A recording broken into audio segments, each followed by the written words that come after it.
My name is Jay Zeamer Jr., Captain, United States Army Air Forces, 43rd Bombardment Group, 5th Air Force. I was 25 years old when I flew what they later called the most dangerous mission of World War II.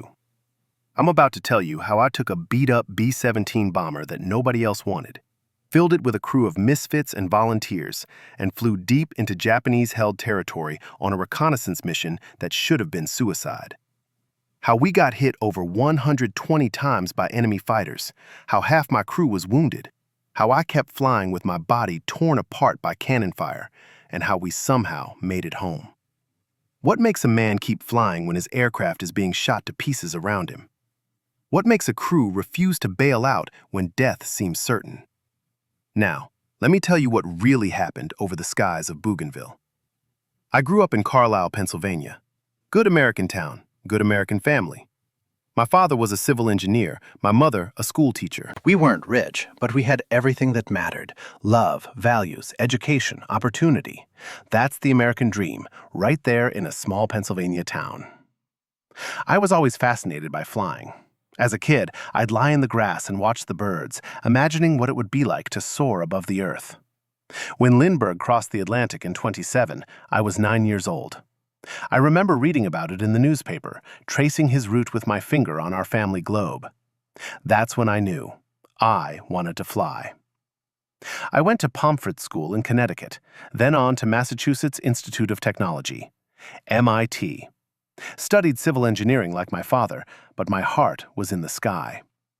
I joined the Reserve Officers Training Corps, took every opportunity to get near airplanes. My classmates thought I was crazy.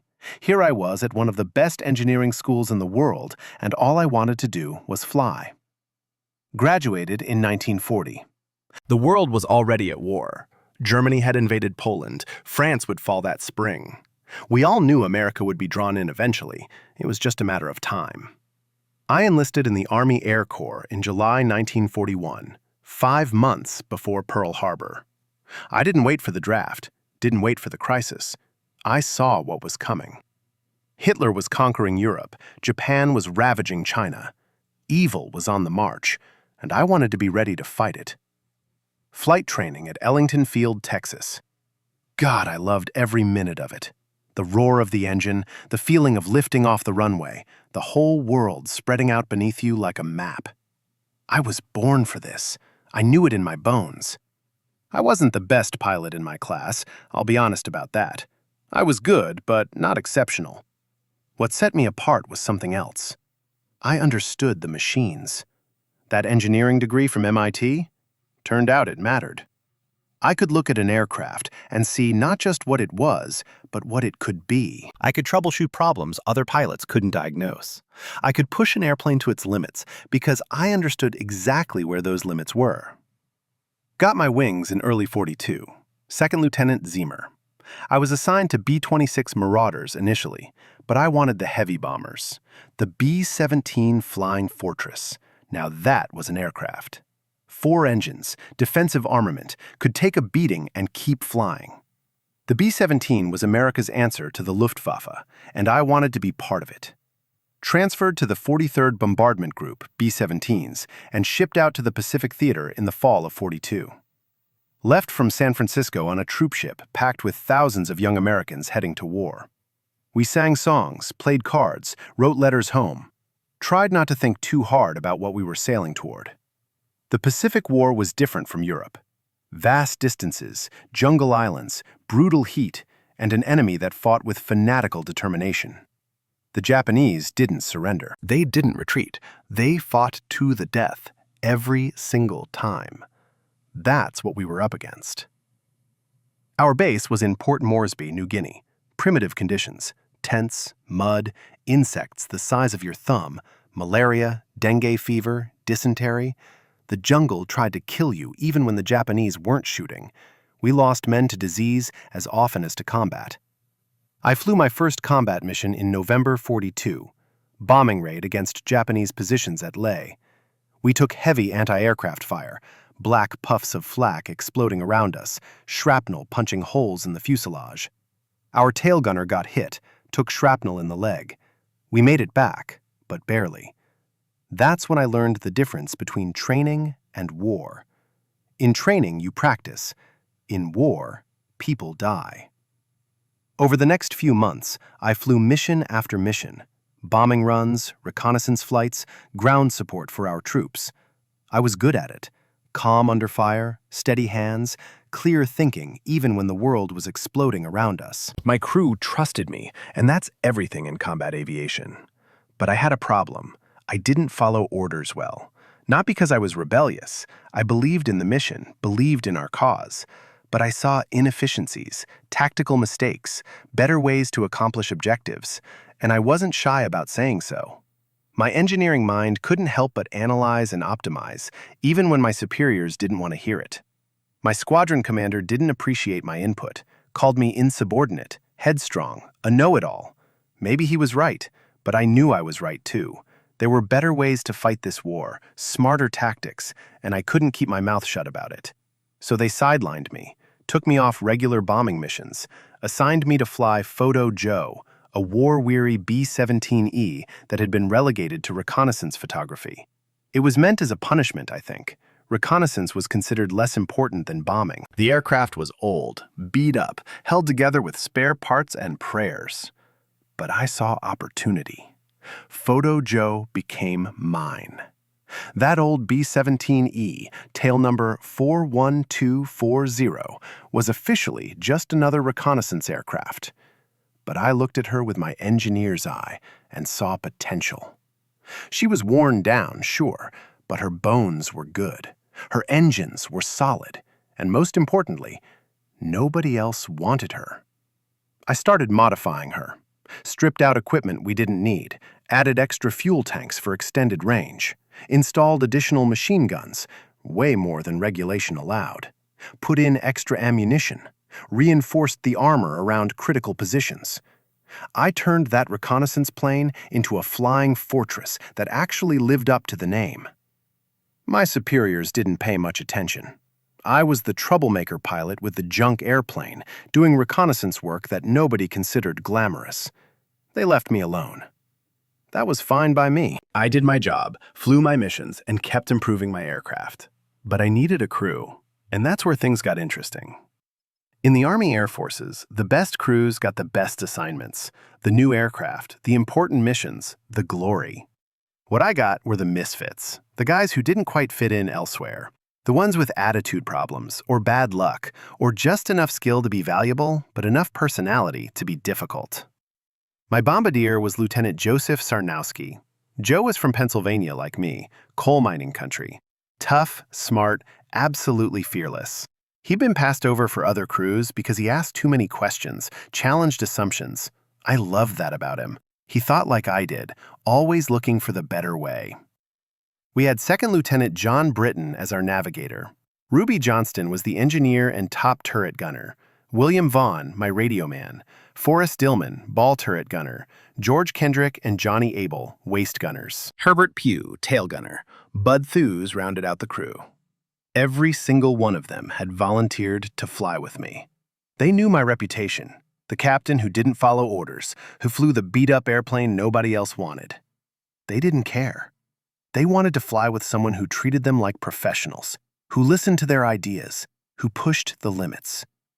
We became a family, spent our off hours together, worked on the aircraft together, trained together. We weren't the most polished crew in the 43rd Bombardment Group, but we were the most cohesive. We trusted each other absolutely. That trust would save our lives. Through the winter and spring of '43, we flew reconnaissance missions all over the Southwest Pacific, photographing Japanese installations, counting ships, mapping enemy positions. Dangerous work. We flew alone, without fighter escort, deep into enemy territory. But we were good at it, really good. We developed tactics, flew at high altitude to avoid anti-aircraft fire, varied our routes so the Japanese couldn't predict us. Joe Sarnowski became an expert at operating the cameras while also manning his gun position. We could fight our way out of trouble when we had to. The intelligence we gathered was valuable. Our photographs helped plan bombing raids, amphibious assaults, naval operations. We were making a difference, even if we didn't get the recognition that bomber crews received. But I wanted more. I wanted a mission that mattered, something significant. In early June 1943, I heard about an assignment that nobody wanted to take. A reconnaissance mission to photograph Bougainville Island in the Solomons, specifically a heavily fortified Japanese airfield at Buka on the northern tip of the island. Buka was one of the most heavily defended positions in the Pacific. The Japanese had concentrated fighters there, easily 40 to 50 Zeros based at that airfield. They had anti-aircraft batteries, radar installations, ground-based observers. It was a fortress. And it was 450 miles from our base, 450 miles into enemy territory, with no fighter escort possible at that range. The mission would require flying over the target in broad daylight, in clear weather, slow and steady to get good photographs. It would take approximately 10 to 15 minutes of straight, level flight over the most heavily defended target in the region. Every pilot who'd been briefed on the mission had turned it down. Too dangerous, suicidal, impossible odds. The math was simple. A lone B-17, no escort, against 40 to 50 enemy fighters? You wouldn't make it home. Command was getting desperate. They needed those photographs. Our forces were planning operations in the Solomons, and we needed to know exactly what we were facing at Buka. The enemy's exact strength, defensive positions, aircraft types. Lives depended on getting that intelligence. I volunteered. My squadron commander looked at me like I was insane. "Zeamer, do you understand what you're volunteering for? This isn't a regular reconnaissance run. The Japanese will throw everything they have at you." "I understand, sir," I replied. "My crew and I can handle it."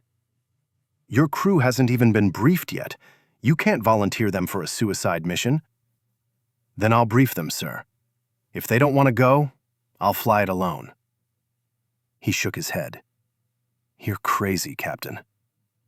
Maybe I was, but I knew my aircraft. I knew my crew. And I knew we had a chance. A small chance, but a chance. I gathered my boys that evening, told them straight. This was voluntary, no shame in sitting it out. Probably the most dangerous mission any of us would ever fly. Described the target, the defenses, the odds. Every single man volunteered. Not one hesitation, not one doubt. "We're a crew, Skipper," Joe Sarnowski said. "We fly together or we don't fly at all." The others nodded. Johnston, Vaughn, Dillman, Kendrick, Abel, Pugh, Thews. My brothers. My family. "All right then," I said. "We've got 3 days to prepare. Let's make Photo Joe ready for the fight of her life." We worked around the clock. Added even more machine guns.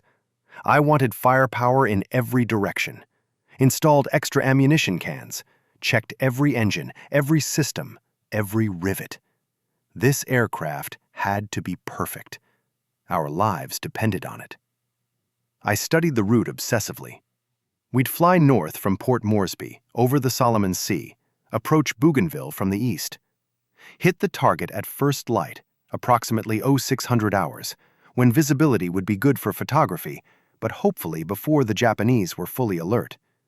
Get our pictures, then run like hell for home. The night before the mission, I wrote letters. One to my parents back in Pennsylvania. Told them I loved them. Told them I was proud to serve. Didn't mention that I probably wouldn't be coming back. No point worrying them. I walked around Photo Joe one last time, ran my hand along her fuselage.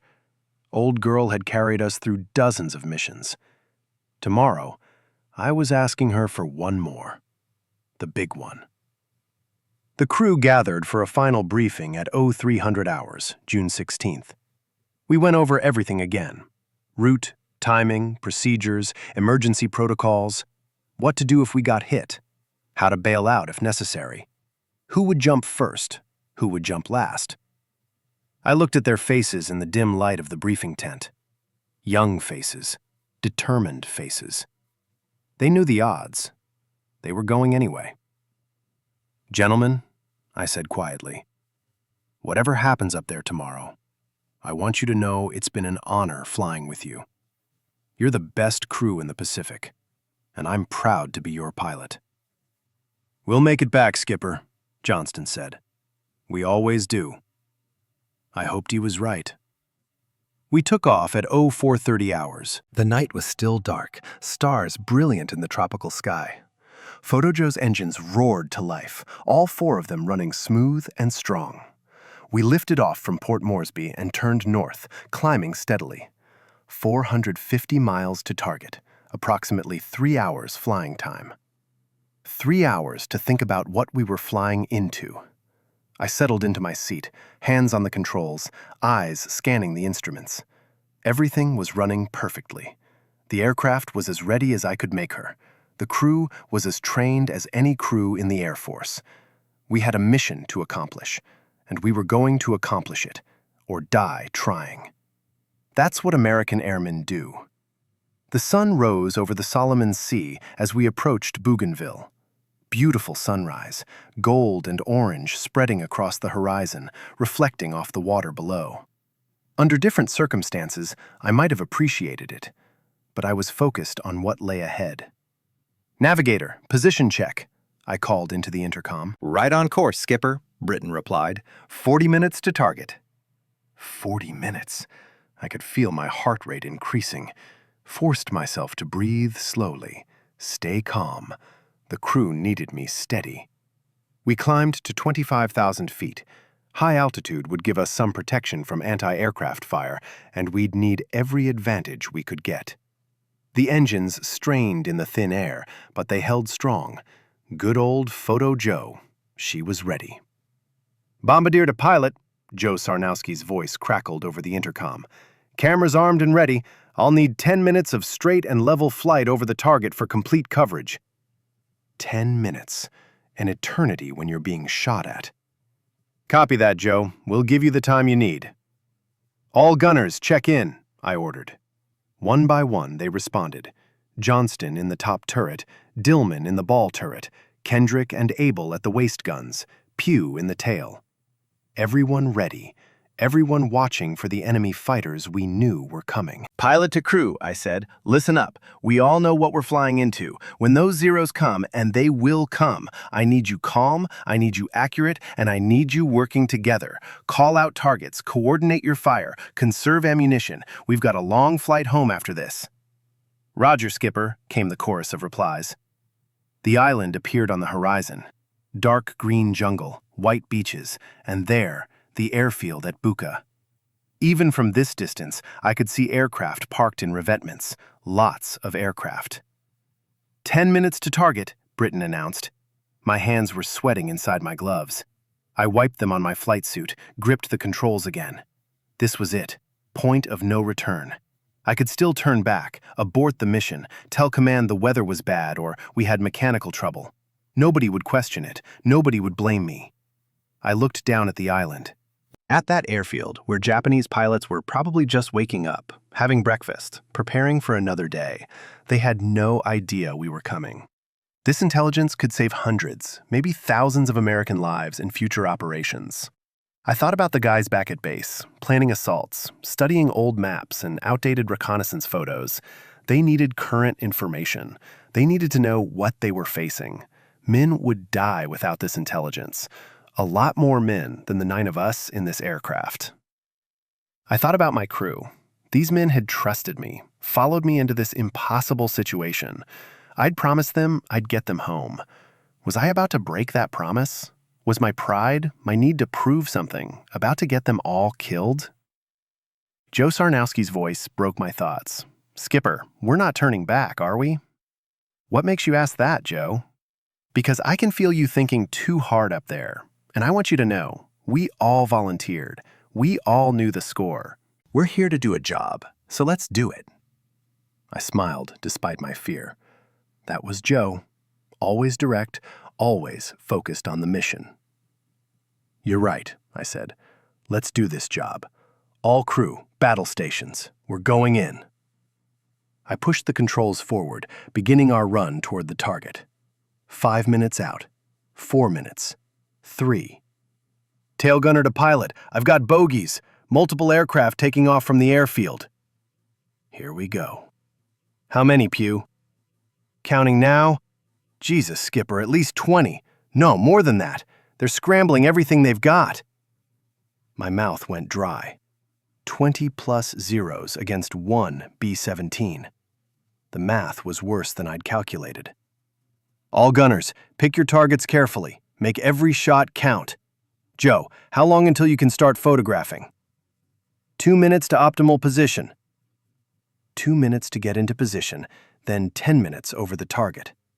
12 minutes total to survive against an entire squadron of enemy fighters. And then 450 miles home with whatever damage we took.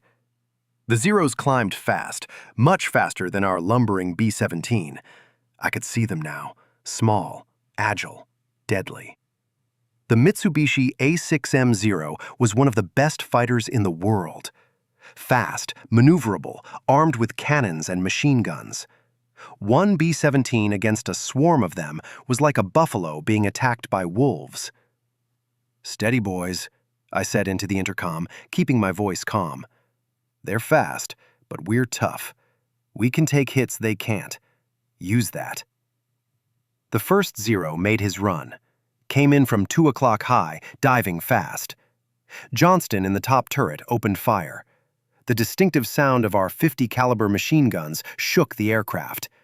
Tracers arced out toward the Zero. The Japanese pilot broke off, rolled away. No hits, but we'd made him respect us. "Good shooting, Johnston. Keep that up." More Zeros now, attacking from multiple angles. Our gunners opened up. The sound was deafening. 6 or 7 machine guns firing simultaneously, empty shell casings clattering on the deck, the smell of cordite filling the aircraft. 1 minute to photo run, Joe announced, remarkably calm. A Zero came in from 6 o'clock, directly behind us. Pew in the tail turret engaged. I heard his guns hammering away. "Got him! Got him!" Pew shouted. "He's smoking!" First blood to us. But there were so many more. "Beginning photo run now," Joe said. "I need it straight and level, Skipper." This was the moment. I leveled the aircraft, steadied our course, held it absolutely still, despite every instinct screaming at me to maneuver, to dodge, to evade. But Joe needed stable platform for the cameras. Without good photographs, this whole mission was pointless. The Zeros realized we weren't maneuvering. They swarmed in. 3 o'clock, 4 of them, Kendrick yelled. 9 o'clock, 2 more, Abel called out. High and low, they're everywhere, Johnston added. Our gunners poured fire in every direction. The B-17 shuddered as our own guns recoiled. Then the enemy fire started hitting us. The distinctive sound of 20mm cannon shells punching through aluminum. Thud, thud, thud. A shell exploded in the cockpit. The plexiglass windscreen shattered. Wind screamed through the opening. Something hit my leg.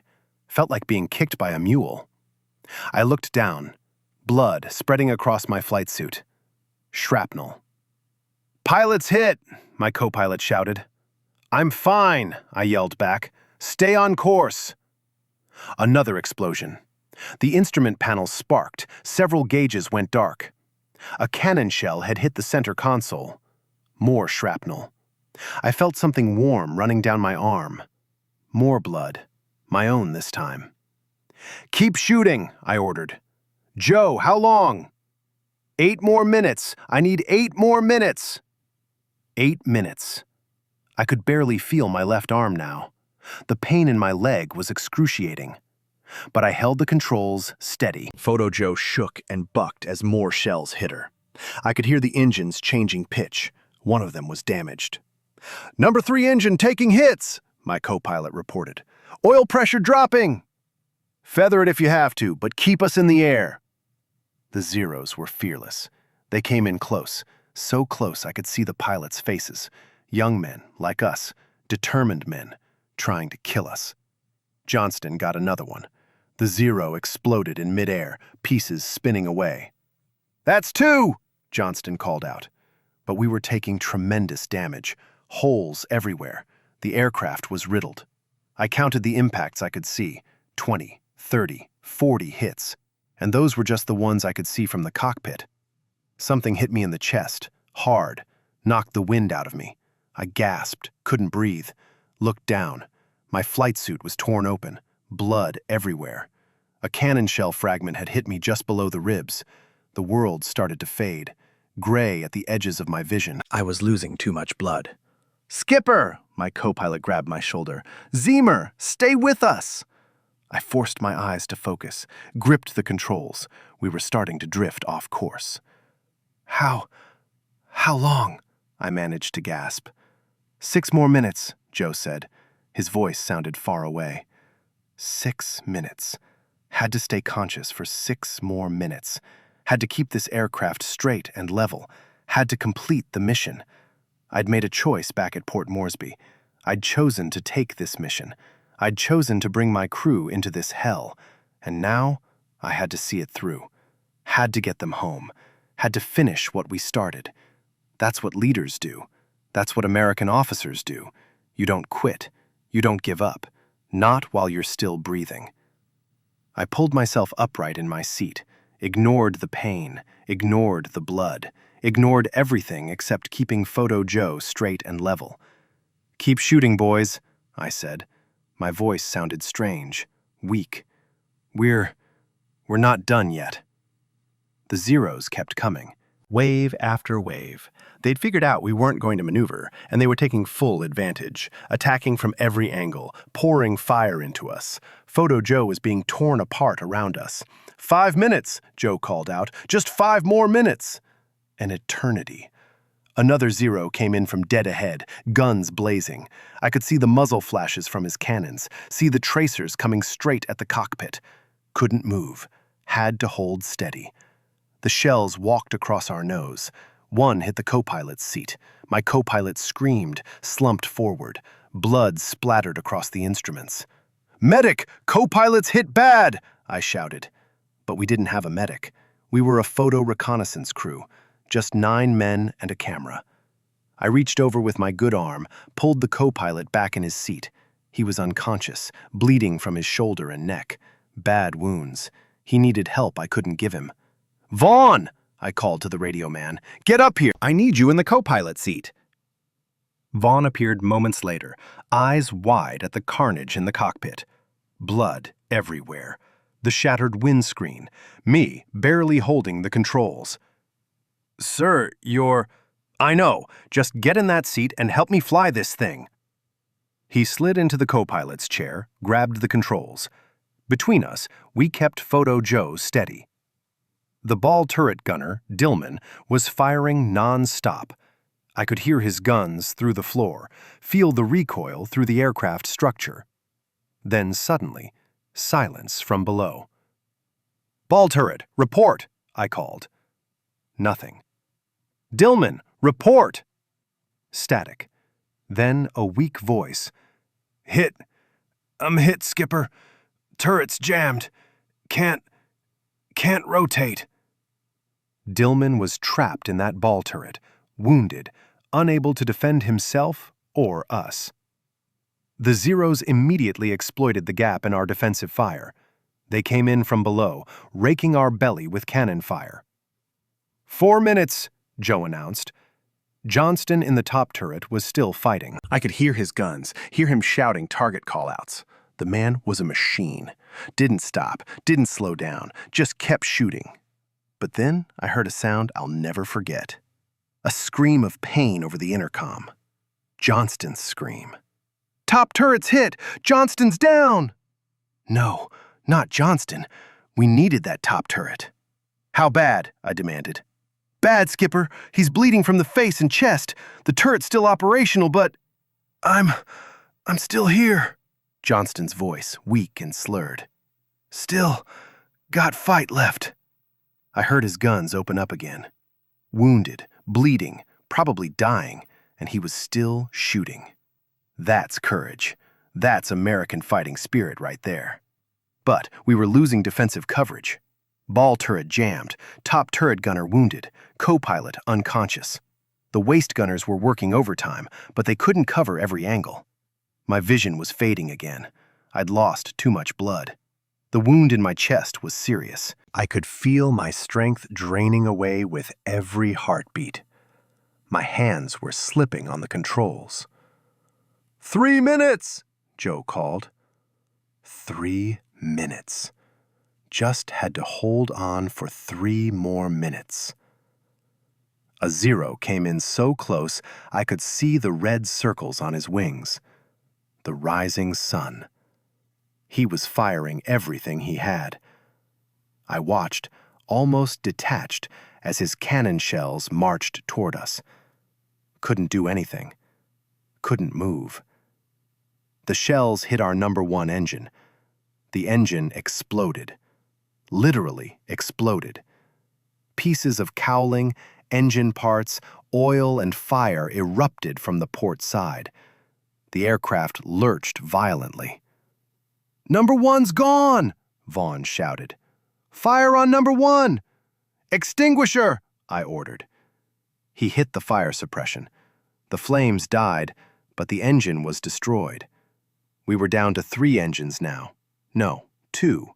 Number 3 had been feathered earlier. We were flying on 2 engines out of 4. Photo Joe started losing altitude. I couldn't hold her up.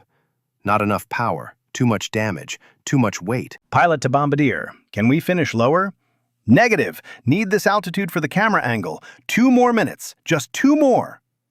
I pulled back on the controls with everything I had left. My wounded arm screamed in protest. Blood ran down into my eyes from a head wound I hadn't even noticed. I could barely see the instruments through the blood and the shattered windscreen. But Photo Joe responded. Old girl. Tough girl. She climbed. Slowly, painfully, she climbed back to altitude. The Zeros were running low on ammunition. I could tell. Their attacks were less frequent now, more cautious. They'd been at us for almost 10 minutes straight. Even Zeros couldn't carry unlimited ammunition. But they had enough left to kill us. That was clear. Joe Sarnowski was still at his Bombardier station, operating the camera. Completely exposed in the nose of the aircraft, plexiglass all around him, every Zero attack coming right at him. The bravest position on the airplane, and he'd stayed there the entire time. "Joe, status," I called. No answer. "Joe!" "He's hit!" someone shouted. "Bombardier's hit!" My heart sank. Joe. Not Joe. "How bad?" "Bad, Skipper. Multiple wounds. He's down." Can someone finish the photo run?" A long pause. Then Joe's voice, weak but determined. I'm still here. Still got the camera. 1 more minute. Just 1 more minute." That's when I understood. Joe wasn't going to stop. Didn't matter how badly he was wounded. He was going to complete this mission or die trying. We all were. "Final approach," Joe called out. 30 seconds over the target. This is it." 30 seconds. I held Photo Joe absolutely steady. Didn't matter that Zeros were shooting at us. Didn't matter that I was bleeding out. Didn't matter that my crew was wounded and dying. We had a mission. We were going to complete it. 20 seconds. A Zero made one last desperate attack. Came in from directly ahead, all guns firing. I watched him come. Couldn't do anything but hold steady and take it. His shells shredded what was left of our nose. I heard Joe scream. Heard the terrible sound of metal tearing, equipment breaking. 10 seconds. The Zero flashed past us, missing us by feet. I could see the pilot's face as he went by. He looked shocked that we were still flying. "Photo run complete," Joe shouted. "We got it! We got everything!" "Hold on, boys," I yelled into the intercom. "We're going home." I banked Photo Joe hard to port, turning away from Bougainville. The aircraft shuddered, protested. Something was wrong with the controls. They felt mushy, unresponsive. The rudder cables had probably been shot away. But she turned. Slowly, painfully, she turned toward home. The Zeros followed us for a while, making occasional attacks, but their ammunition was exhausted. They fired a few more bursts, then, one by one, they broke off and returned to Buka. We'd survived their gauntlet. But we weren't safe. Not by a long shot. I looked at the instrument panel. What instruments were still working told a grim story. 2 engines out, fuel tanks holed and leaking, hydraulics failing, control cables damaged, oil pressure dropping on our remaining engines. And we were 450 miles from home. Pilot to crew, damage report. The reports came in. Everyone was wounded, every single man. Johnston had taken shrapnel to the face and chest. Dillman was stuck in the ball turret with leg wounds. The waist gunners were hit. Pugh in the tail had caught fragments. My co-pilot was unconscious and might not make it. And Joe Sarnosky. Multiple wounds. He'd been shot in the chest, the stomach, the legs. He was in the nose, and I couldn't get to him, couldn't help him. "Joe, you still with us?" I called. "Still here, Skipper." His voice was barely a whisper. "Got the photos. Mission accomplished." "You did good, Joe. Real good." Now just hang on, we're getting you home. But I didn't know if I could keep that promise. Photo Joe was dying around us. Every minute, some new system failed, some new warning light came on, some new sound of stress and failure. And I was dying too. I could feel it. The gray at the edges of my vision was getting darker. My hands were numb, couldn't feel my legs anymore. The cockpit was swimming in and out of focus. "Vaughn," I said to the radio man in the co-pilot seat, I need you to take over if I pass out." "Sir, I'm not a pilot." "Doesn't matter. Just keep us level. Keep us pointed toward Port Moresby. Can you do that?" Yes, sir. I'll try." "Good man." The Solomon Sea stretched out below us. Beautiful blue water. 400 miles of it between us and safety. I checked our airspeed. We were losing speed, losing altitude. The 2 remaining engines were running rough, overheating. We weren't going to make it to Port Moresby. The math didn't work. But there was another option, an emergency airfield at Dobadura, New Guinea, closer than Port Moresby. Primitive, barely more than a dirt strip, but it was Allied controlled. If we could reach it, we had a chance. I adjusted our course. Every small movement of the controls sent pain shooting through my body, but I made the turn. Dobadura, that was our target now. "Navigator," I called, "plot course to Dobadura emergency field." "Already on it, Skipper. Course 185. Distance, approximately 220 miles. 220 miles. We could make that. Maybe. If the engines held. If we didn't lose more fuel. If I stayed conscious. If.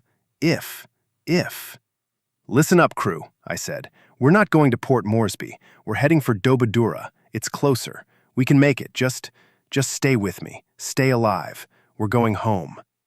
I heard them acknowledge. Weak voices. Wounded voices. But alive. Still alive. I settled in for the longest flight of my life. Every mile was a battle. Fighting the damaged controls. Fighting to keep the dying engines running. Fighting to stay conscious. Photo Joe groaned and creaked. Metal fatigued beyond its limits. Wings flexing in ways they weren't designed to flex. But she kept flying. That old girl. That beautiful, tough, American-built flying fortress. She kept flying.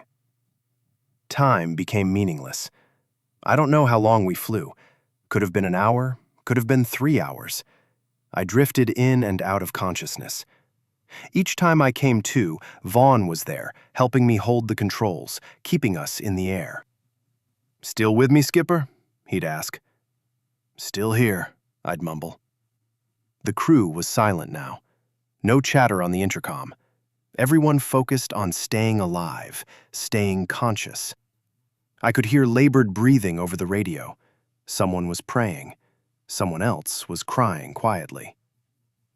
"Joe," I called out periodically. "Joe, you still there?" Sometimes he'd answer. Still here.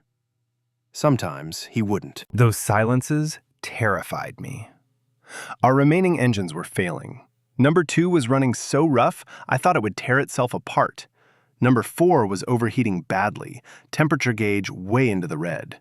We were losing oil, losing coolant, losing everything. "Land ho!" Britain called out. "New Guinea ahead!" I forced my eyes to focus. There, on the horizon, the green coast of New Guinea. We'd made it. We'd actually made it across the Solomon Sea. "Dobadura, dead ahead," Britain said. 10 miles. 10 miles. We could glide 10 miles if we had to. But Photo Joe wasn't done fighting yet. Those 2 engines, damaged and abused, kept turning, kept pulling us forward. American engineering, built to last, built to bring her crew home. I could see the airfield now, a dirt strip carved out of the jungle, crude but beautiful, the most beautiful thing I'd ever seen. "Dobadura Tower, this is Army 41240, emergency inbound," Vaughn radioed. "Multiple wounded, aircraft heavily damaged. Request priority landing." The tower came back immediately. 41240, you are cleared for immediate landing. Crash crews standing by. What is your status? Status is... Vaughn looked at me, at the shattered cockpit, at the blood everywhere. Status is, we're still flying. Barely. I started the approach. No landing gear. The hydraulics were gone. We'd have to belly in. Fine. I'd done it before in training. Of course, that was in an undamaged aircraft, with full controls, and I wasn't bleeding to death at the time. "Brace for crash landing," I ordered. "Everyone get to crash positions." I came in low over the jungle, lined up with the dirt strip. Photo Joe was responding sluggishly to the controls. The rudder was barely working. The elevator was shot. But I could still fly her. Just barely. 100 feet, Vaughn called out. 50 feet. 20 feet. I pulled back on the controls, trying to flare, trying to slow our descent. Photo Joe's belly touched the dirt. Sparks flew. Metal screamed. We bounced, came down again, harder. The world became a chaos of noise, grinding, tearing, crashing. We slid down that dirt strip, throwing up a huge cloud of dust. Equipment was tearing off the aircraft, pieces of fuselage, the ball turret, chunks of wing. But we were slowing. The friction was killing our speed. Finally, after what seemed like forever, we stopped. Photo Joe settled onto her ruined belly, engines sputtering and dying, and went silent. We'd made it. We were down. We were alive. "Everybody out!" I shouted. "Get out before she catches fire!" The crew started bailing out, helping each other through the escape hatches. I tried to stand, but my legs wouldn't work. I was too weak, lost too much blood. "Skipper, come on!" Vaughn grabbed my arm. "Get Joe," I said. "Get Joe out of the nose." "I'm coming." Vaughn disappeared. I heard voices, shouting. Medical personnel were arriving, climbing into the aircraft. Someone grabbed me, started pulling me toward the escape hatch.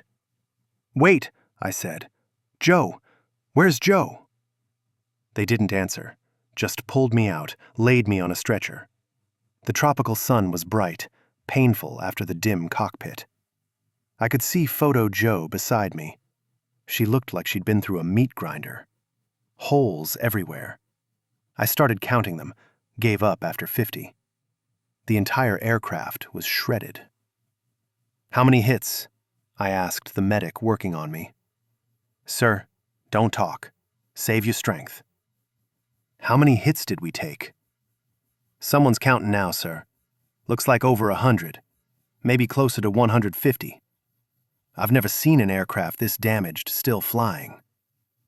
150 hits. My God. They were bringing the crew out on stretchers. Johnston, his face bandaged. Dillman, finally freed from the ball turret, his leg in a makeshift splint. The waist gunners, my co-pilot, still unconscious. Then they brought out Joe Sarnowski. I knew immediately. The way they moved, the sheet over his face, the terrible finality of it. "No," I said. "No, not Joe." The medic looked at me with sympathy. "I'm sorry, sir. He didn't make it. He held on as long as he could, but the wounds were too severe." Joe was dead. My bombardier. My friend. The man who'd stayed at his post, wounded and dying, to complete our mission. Gone. I started to cry. Couldn't help it. Didn't care who saw. Joe had trusted me. They'd all trusted me to get them home, and I'd failed him. "Sir," the medic said gently. "Sir, you got 8 men home alive, against impossible odds. That's something to be proud of." But right then, all I could think about was the one I'd lost. They loaded us onto ambulances, rushed us to the field hospital. Doctors and nurses swarmed over us, working frantically. I was in bad shape. Multiple shrapnel wounds, severe blood loss, possible internal injuries. But I was alive. We all were. Except Joe. I woke up 2 days later in a hospital bed. Clean sheets, bandages everywhere, tubes and needles in my arms. My whole body hurt, but I was alive. A colonel was standing by my bed. I didn't recognize him. "Captain Zeamer," he said. "How are you feeling?" "Like I got shot by 50 Zeros, sir." He smiled slightly. "Accurate assessment. Captain, I'm here to debrief you on your mission. Do you feel up to talking?" "Yes, sir. Did we get the photographs?" "You did. High-quality reconnaissance photographs of the entire Buka installation. We've already started analyzing them. The intelligence is invaluable." Thank God. Joe hadn't died for nothing. "Captain, I need you to tell me what happened up there. We've inspected your aircraft. Frankly, it's incredible that you made it back."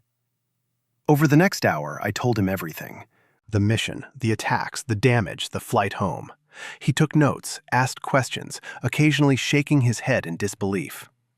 "Captain, we've counted the hits on your aircraft. 121 confirmed bullet and cannon shell impacts. 500 additional holes from shrapnel and fragments. Your aircraft should not have been able to fly. The fact that you kept her in the air for over 2 hours after taking that damage, I've never heard of anything like it." "The crew, sir. It was all the crew. They kept fighting, kept the aircraft operational." "We've debriefed them as well," he said. "They tell a different story. They say you were wounded early in the fight, bleeding severely, but you never gave up the controls. You flew for over 2 hours, critically injured, and brought everyone home." "I lost Joe Sarnowski, sir." The colonel's expression softened. Lieutenant Sarnowski died a hero. He stayed at his post, completed the mission despite mortal wounds. He's being recommended for the Medal of Honor, posthumously. The Medal of Honor. Joe deserved it. He absolutely deserved it. What about the rest of the crew? Distinguished Service Crosses across the board. And you, Captain Zeamer, are also being recommended for the Medal of Honor. What you did up there, it was beyond anything I've encountered in this war. I didn't know what to say. The Medal of Honor, the highest award our nation can give. I didn't feel like I deserved it. I'd just done my job, brought my crew home. Or tried to. "Sir, I'd like to see my crew." "Of course, they're all in this hospital, all recovering. Some will fly again, some won't. But they're alive, Captain, because of you." Over the next few weeks, I visited each of them. Johnston, who'd fought on despite terrible face wounds. He'd lose the sight in one eye, but would recover. Dillman, whose leg wounds would heal. My co-pilot, who woke up after 3 days and would eventually return to duty. All of them recovering, alive. We held a service for Joe Sarnowski, military funeral, full honors. They buried him in a military cemetery in New Guinea, though later his body would be returned home to Pennsylvania. I stood at his grave, barely able to stand even with crutches, and saluted my friend. The photographs we'd taken were already in use. Intelligence officers pored over them, identifying every aircraft, every gun position, every defensive installation at Buka. The information helped plan raids, saved lives, contributed to the eventual victory in the Solomons. Joe's sacrifice had meant something. Our mission had meant something. The official after-action report came out a week later. I read it in my hospital bed. Captain Jay Zeamer, Jr., piloting a B-17E aircraft, conducted a single aircraft reconnaissance mission over heavily defended enemy territory. Despite being attacked by approximately 20 Japanese Zero fighters and sustaining over 120 direct hits, Captain Zeamer maintained control of his aircraft, completed the assigned mission, and successfully returned his crew to friendly territory. This action represents extraordinary heroism and devotion to duty. 20 Zeros. We'd faced 20 of them, and we'd survived. The intelligence reports noted something else. Enemy radio intercepts indicated the Japanese pilots believed they'd engaged at least 3 B-17s, possibly more. They couldn't believe that one aircraft, one crew, had done what we did. The Medal of Honor came through. President Roosevelt approved it personally. Joe Sarnowski received his posthumously. His family accepted it at a ceremony I couldn't attend because I was still hospitalized. I received mine in a simple ceremony at the hospital, too injured to travel. The citation read, "For conspicuous gallantry and intrepidity above and beyond the call of duty in action with the enemy. On a voluntary reconnaissance mission over heavily defended enemy territory, Captain Zeamer demonstrated extraordinary heroism by continuing to fly despite severe wounds, thereby saving the lives of his crew and obtaining vital intelligence information." I looked at that medal, felt its weight in my hand. It represented Joe. It represented Johnston and Dillman and Vaughn and all the boys who'd flown with me that day. It represented Photo Joe, that tough old B-17 that refused to quit. It represented America, the determination to complete the mission, the refusal to surrender, the commitment to bringing everyone home. I kept that medal for the rest of my life, not as a trophy, but as a reminder of duty, of sacrifice, of brotherhood, of the price we pay for freedom. I spent 3 months in the hospital recovering from my wounds. The shrapnel in my chest had missed my heart by inches. The doctors said I was incredibly lucky. The leg wound healed, though I'd walk with a slight limp for the rest of my life. The arm wounds left scars I'd carry forever. But I was alive. That was more than Joe got. The Army Air Forces wanted to send me home, give me a medical discharge with honors. A desk job at minimum. But I wasn't ready to leave, not yet.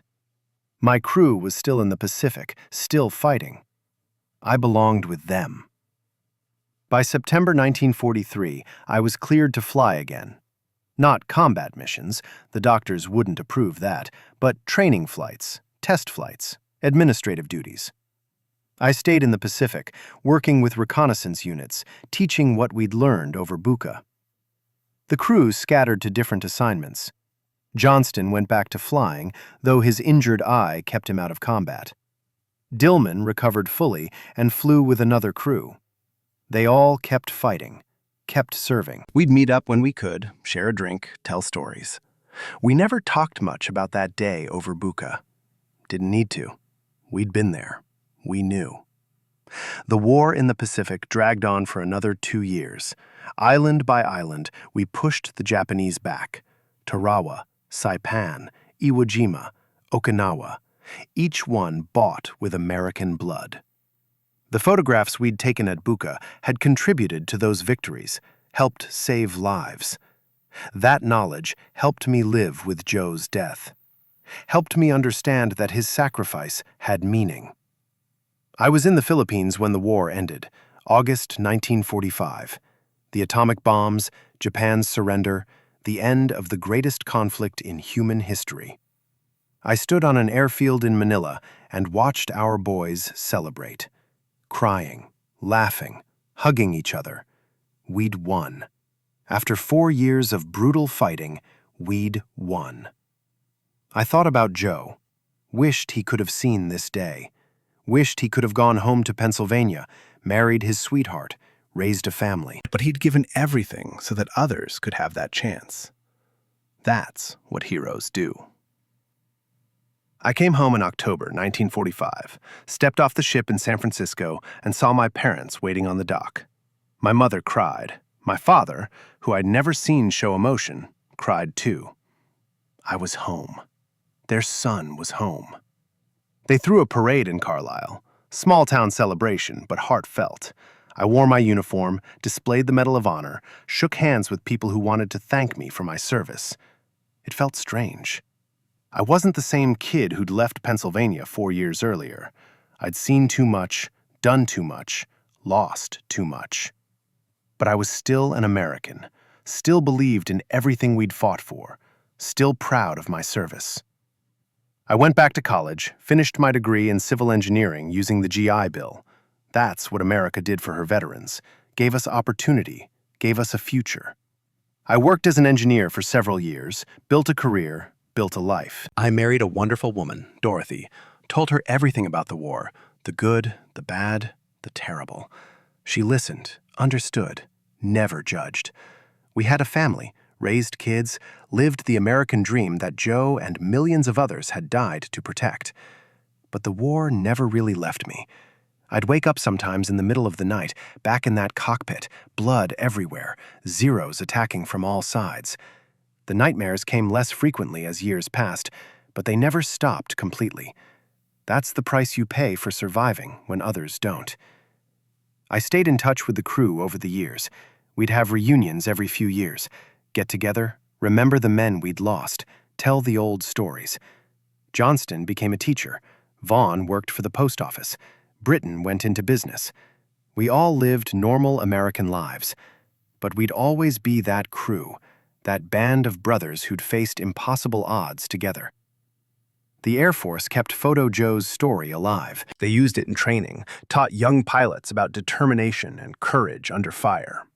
The photographs we'd taken were declassified eventually, used in history books and documentaries. Our mission became part of Air Force legend. In 1998, I attended a ceremony at the Air Force Academy. They'd named a building after me, Zeamer Hall. I stood there, looking at my name on the wall, thinking about that terrified 25-year-old who'd volunteered for a suicide mission 55 years earlier. "Did you ever regret it?" a young cadet asked me. "Taking that mission?"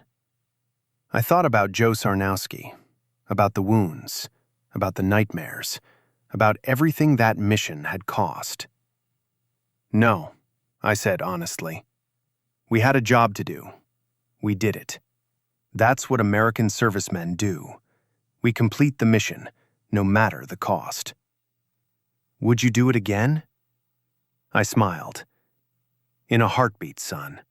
For my country. For my crew. For freedom." Every single time. Joe Sarnowski's Medal of Honor was eventually displayed at the Air Force Museum in Dayton, Ohio. I visited it once, stood looking at that medal in its glass case. The citation read, "For conspicuous gallantry and intrepidity in action above and beyond the call of duty, as bombardier of a B-17 aircraft on a reconnaissance mission over Bucha Airfield, Lieutenant Sarnowski, despite being mortally wounded, remained at his post and completed his assigned mission, obtaining vital photographic intelligence." I stood there and cried. 80 years old, and I still cried for Joe. I lived a long life, longer than I deserved, maybe, certainly longer than Joe got. I saw my children grow up, met my grandchildren, watched America become the most powerful nation on earth, watched us win the Cold War, watched the Berlin Wall come down. Everything we'd fought for in World War II, freedom, democracy, the defeat of tyranny, it had all meant something. My crewmates passed away one by one over the years. Johnston in the 80s, Vaughn in the 90s, Britain in 2003. Each time, I attended the funeral, stood at attention, saluted my brother. Each time, a piece of that mission died with them. I was the last one left, the last survivor of that crew that had flown into hell over Bucha and somehow made it back. In my final years, I spoke to schools, veterans groups, anyone who wanted to hear about World War II. I felt it was important to tell the story while someone who'd been there could still tell it, to make sure young Americans understood what their grandparents and great-grandparents had done, what they'd sacrificed. I'd tell them about June 16, 1943, about 9 men in an old B-17 volunteering for a mission that should have killed them all. About Joe Sarnowski, who gave everything to complete the assignment. About American determination, American courage, American sacrifice. And I'd tell them this: we weren't special. We were just ordinary Americans who answered when our country called. You've got that same courage inside you, that same determination, that same willingness to sacrifice for something bigger than yourselves. It's in your DNA. It's what makes us Americans. I passed away in 2007, 88 years old. Not bad for someone who should have died at 25 over the skies of Bougainville. They buried me with full military honors at Arlington National Cemetery, the Medal of Honor on my chest, my crew's photograph in my pocket. Fighter jets flew overhead in the missing man formation. Taps played. The flag was folded and presented to my family. My headstone is simple. Captain Jay Zeamer, Jr., United States Army Air Force's Medal of Honor, June 16, 1943. But the real memorial is the story, the mission, the sacrifice. That's what endures. Every year on June 16th, someone puts flowers on my grave. Sometimes it's family. Sometimes it's Air Force personnel. Sometimes it's people I never met who just know the story and want to honor it. And somewhere in that cemetery, in a different section, Joe Sarnowski rests too. His Medal of Honor inscribed on his stone. My bombardier, my friend, the real hero of that mission. I hope we made him proud. I hope we made America proud. We did our duty. That's all any soldier can do. Listen to me. I'm speaking to you from beyond the grave now, but the message is just as important as when I was alive. You live in freedom today because men and women like Joe Sarnowski, like my crew, like millions of others, were willing to die for it. We fought the Nazis. We stopped the Japanese Empire. We saved the world from tyranny.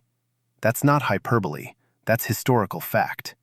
But freedom isn't a one-time achievement. It's a responsibility that passes from generation to generation. My generation fought World War II. Your grandparents' generation, maybe your parents' generation, fought in Korea, Vietnam, the Middle East. Each generation faces its own test, its own call to service. When that call comes, and it will come, I pray you'll answer like we did. Not with eagerness for war, but with determination to do what's necessary. With courage to face impossible odds. With love for your country and your fellow Americans. War is hell. Never forget that. It's not glorious. It's not an adventure. It's terror and blood and watching your friends die. I carried scars from that day over Bucha for 64 years. Physical scars and mental ones. Joe Sarnowski never got to carry any scars. He's been 26 years old forever. But sometimes, war is necessary. When evil rises, when freedom is threatened, when innocents are being slaughtered, good men and women must stand, must fight, must be willing to sacrifice everything. That's what June 16th, 1943 taught me. That ordinary people, when pushed to their limits, can do extraordinary things. 9 men in a beat-up bomber against the entire Japanese Air Force at Bucha. The math said we should all die. But we didn't. We fought. We endured. We completed the mission. You have that same strength inside you, that same courage. You're Americans. It's in your blood. Honor the sacrifice of those who came before you. Visit the memorials. Learn the names. Understand what they gave up so you could live free. Don't let their stories fade into history. Tell them to your children, your grandchildren. Keep the memory alive. And live lives worthy of their sacrifice. Be good citizens. Vote. Serve your communities. Stand up for what's right. Defend the Constitution. Protect the freedoms they died for. That's how you truly honor veterans, not with words on Memorial Day, but with your actions every single day. When people ask me what I want to be remembered for, I tell them this. I want to be remembered as an American who did his duty when called. Nothing more, nothing less. I stood when others might have run. I brought my crew home, or died trying. I completed the mission. That's what Americans do. We stand. We fight. We never surrender. We protect our own. We complete the mission. Photo Joe was scrapped after the war. Too damaged to repair, they cut her up for parts. But her story lives on. In Air Force museums, in history books, in the memories of those who understand what she represented. She represented America. Tough, resilient, refusing to quit even when shot full of holes. That's us. That's who we are as a nation. Remember that. When times get dark, when challenges seem insurmountable, when you wonder if anything matters, remember Photo Joe. Remember 9 men who volunteered for a suicide mission because it was the right thing to do. Remember Joe Sarnosky, who gave everything. And remember, freedom isn't free. The price is paid in blood and courage and sacrifice. Honor that price. Live free. Live well. Live American. I flew with heroes. I served with the bravest men I've ever known. I'm proud to have been an American soldier. I'm proud to have done my duty. And I pray that if your country ever calls on you, you'll answer with the same courage, the same determination, the same willingness to sacrifice that my generation showed. God bless you all, and God bless the United States of America. We did our duty. Now you do yours. Thank you for listening to my story. Please subscribe to this channel and share these histories. These memories must survive. The truth must be told. The fallen must never be forgotten.